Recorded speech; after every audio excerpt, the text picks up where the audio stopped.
My name is Jackson Garrison. I am a senior at Indiana University. I study folklore and minor in telecom. And for the past 4 or 5 years, I've amassed an unhealthy amount of records. My record collection, spanning from the early 1900s up to even the modern day with brand new 78s, is about maybe 2,000 records. I'm just now branching into country and blues because I can kind of afford it. My favorite Southern jazz band is most definitely Sam Morgan and his jazz band from 1928. They recorded a couple sides in a New Orleans music store, and they've got the thumpinest string bass that you've ever heard, and all those records, totally fantastic. Everybody that plays jazz nowadays covers them, they do awesome work.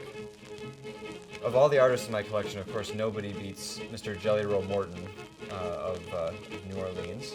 Born into a Creole family, he practiced piano in the bordellos and brothels of Storyville, and then became a minstrel show performer and a pool shark and a pimp at different points in his life, and finally ended up right here in Indiana to make his first recordings at Jeanette Records in Richmond, Indiana, about 3 hours away from where I'm sitting. When you buy really nice old country and blues records, they're expensive because, number one, Southern people didn't have a lot of money, so they couldn't afford nice phonographs to play them on. So usually when you find them, if you're lucky enough to find them, they are beat to hell.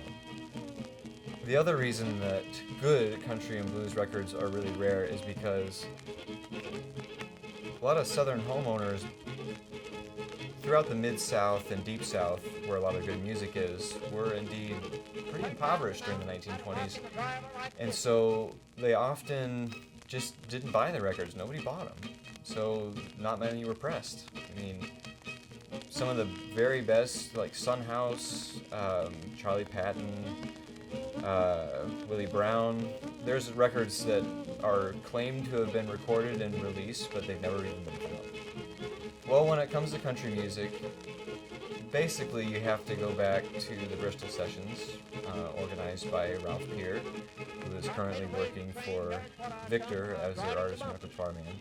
The Bristol Sessions of 1927 produced not only Jimmie Rodgers and the Carter family, but also a slew of other artists that basically laid the groundwork for not only like the persona that would succeed in country music, where we had either a rambling itinerant musician or this kind of idyllic family model, but that also set up this whole foundation for like the whole business industry. And what's most notable about these sessions is just how widely these musicians were imitated. It's like almost the Beach Boys and Jan and Dean and like the Beatles and the Monkees and stuff. It's like when Jimmie Rodgers made it big, we had like Jimmy Davis and we had Gene Autry have his start. We had all these people that all of a sudden were all playing in the same style under like different pseudonyms to try to get around different legal issues, but they all wanted the same sound that they knew would sell in this new genre of country and or, as it was called then, hillbilly music.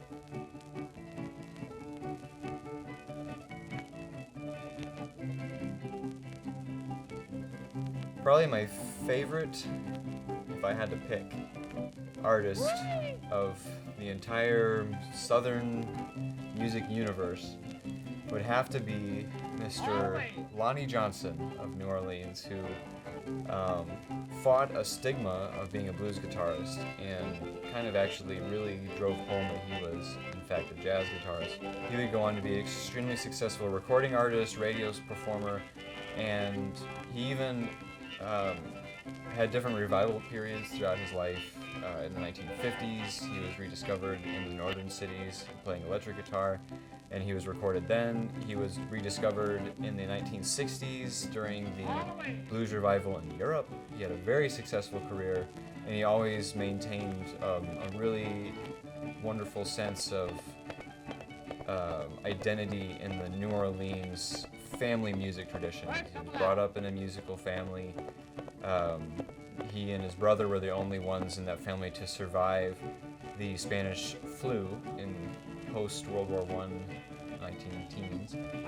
He has a very broad repertoire. He has cut and dry blues, and he sings perfectly. He plays with very fine and clean picking styles.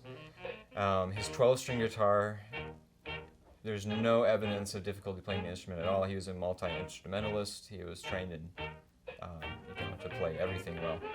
And because of this New Orleans background and versatility with playing in different social settings, such as like parties, picnics, concerts, rent parties, he was trained to play with just about any backup or to be anyone's backup. So he played with Louis Armstrong's Hot Five in 1927. He played with Duke Ellington's band in 1928. He played with Louis Armstrong again in 1929. He played with the blues Texas holler singer Texas Alexander.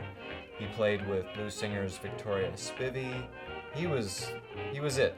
He was the man.